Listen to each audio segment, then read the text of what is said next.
بسم اللہ الرحمن الرحیم۔ ایک بہت امپورٹنٹ مسکنسیپشن جو اسلام کے حوالے سے خواتین کے ضمن میں پائی جاتی ہے وہ مردوں کا تادیبی اختیار ہے یا شوہروں کا وہ تادیبی اختیار ہے جو قرآن مجید کی روح سے ان کو حاصل ہے۔ اس ضمن میں چونکہ اس مسئلے کو اس کے پراپر پرسپیکٹیو میں عام طور سے سمجھا نہیں جاتا تو یہ غلط فہمی پیدا ہوتی ہے کہ ایک مرد جو ہے وہ جب چاہے اپنی بیوی پر یہ تادیبی اختیار کو اختیار کر سکتا ہے۔ یہ بات جان لینی چاہیے کہ اسلام کی نظر میں ایک سوسائٹی کا جو بیسک بلڈنگ بلاک ہے، جو بیسک یونٹ ہے، وہ ایک خاندان ہے، ایک فیملی ہے، اور خاندان یا فیملی کی اسموتھ فنکشننگ کے لیے یہ ضروری ہے کہ اس کو ایک سربراہ کے تحت آرگنائز کیا جائے، اس کا ایک سربراہ ہونا ضروری ہے۔ اور قرآن مجید یہ کہتا ہے کہ بعض خصائص کی وجہ سے مرد کو یہ ذمہ داری سونپی گئی ہے کہ وہ خاندان کا سربراہ ہو، اور قرآن مجید یہ کہتا ہے کہ ضروری ہے کہ جو خواتین ہیں، جو نیک خواتین ہیں، فالصالحات قانتات، کہ وہ اپنے شوہروں کی فرمانبردار رہیں۔ دوسرے لفظوں میں آپ یہ سمجھیے کہ ان کو ایک ہارمنی کا، ایک اوبیڈینس کا رویہ اختیار کرنا ہے اور فیملی سیٹ اپ کو ڈسٹرب نہیں کرنا۔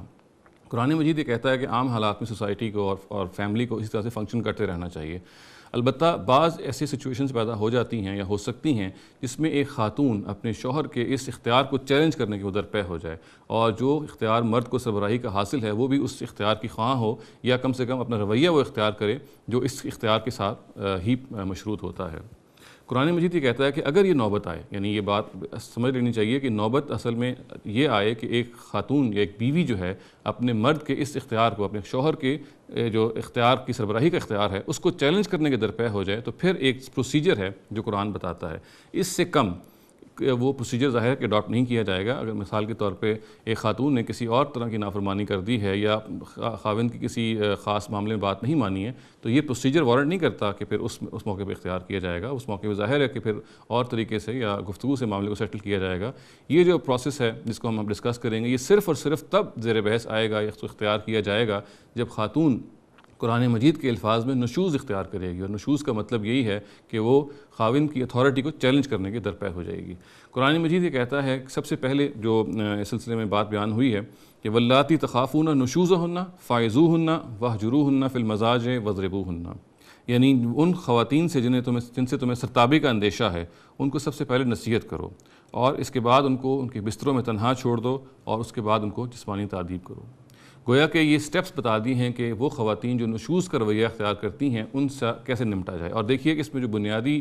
انٹینشن ہے اسلام کی وہ یہ ہے کہ خاندان کے سیٹ اپ کو پرزرو کیا جائے۔ اسلام یہ نہیں چاہتا کہ خاندان کسی بھی طور سے ٹوٹے، اور اس کی پوری کوشش کی جائے کہ اگر یہ ڈسرپشن کا اندیشہ ہو تو کسی طریقے سے اس کو ختم کیا جائے۔ سب سے پہلے جو بات یہاں بیان کی گئی ہے وہ یہ ہے کہ عظوہن، یعنی اپنی بیویوں کو، اس طرح کے خاوندوں کو چاہیے کہ وہ نصیحت کریں اور ان کو سمجھائیں اور بجھائیں۔ اور ظاہر ہے کہ سمجھانے بجھانے کا مطلب یہ نہیں ہے کہ 10 منٹ یا 5 منٹ کی نصیحت کی جائے، بلکہ اس پہ کنسیڈریبل ٹائم گزرنا چاہیے، اور نصیحت کا ایک باقاعدہ ایک ایٹماسفیئر ہے جس کے تحت ایک خاوند کو کنونس ہونا چاہیے کہ اس کی بار بار نصیحت کے باوجود اس کی جو بیوی ہے اس کی بات نہیں مان رہی، اور اگر ایسا ہے تو پھر قرآن مجید یہ کہتا ہے کہ اگلا سٹیپ اختیار کرنا چاہیے، اور وہ یہ ہے واہجروہن فی المضاجع،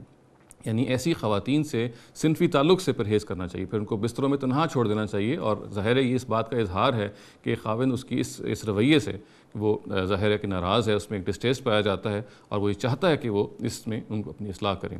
اگین اس معاملے میں یہ ضروری ہے کہ اس مرحلے میں بھی کچھ ٹائم گزرے، اور مرد جو ہے یہ پروسیس جب اختیار کرے تو اس کو ایک باقاعدہ ٹائم دے۔ یہ ایک یا 2 دن کی بات نہیں ہے، بلکہ ایک ایسا پروسیس ہے جس میں کچھ ٹائم گزرنا چاہیے۔ اور پھر قرآن مجید یہ کہتا ہے کہ اگر ان دونوں سٹیپس کے بعد بھی ایک خاتون اپنے اس رویے پر برقرار رہتی ہے، یعنی نشوز کے اس رویے سے کو چھوڑتی نہیں ہے، اور ایک لحاظ سے خاوند کی اتھارٹی کو چیلنج کرتی ہے، اس کے خلاف ہو کے کھڑی ہو جاتی ہے، تو پھر قرآن مجید یہ کہتا ہے کہ اگر سوسائٹی یہ چاہتی ہے، اور ظاہر مرد بھی یہ چاہتا ہے کہ خاندان کے اس سیٹ اپ کو پرزرو کیا جائے، تو پھر مرد کو یہ اختیار ہے کہ وہ ایک تعذیبی سزا دے اور اپنی بیوی کو جسمانی سزا دے سکتا ہے۔ اس ضمن میں البتہ یہ بات واضح رہنی چاہیے کہ یہ سزا کی نوعیت کیا ہے۔